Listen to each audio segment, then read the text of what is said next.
তিন জিনিসের দিকে তাকালেই সওয়াব। কয় জিনিস? জোরে বলেন।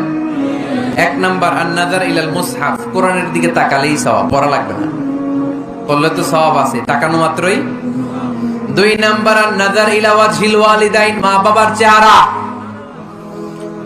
মা বাবার খেদমত করলে তো সওয়াব আছেই, টাকা দিলে তো সওয়াব আছেই, কিন্তু মা বাবার চেহারার নজরের দিকে যদি রহমতের নজরে একবার তাকান, একটা কবুল হজ করলে যেই সওয়াব, ওই সওয়াব আমল নামাই দিবে কে? তিনবার বললেন আল্লাহ রাসূল এই মায়ের কথা। কয়বার? আল্লাহর হাবিব বললেন মা মা মা, তারপরে মা কয়বার? বাবা কয়বার?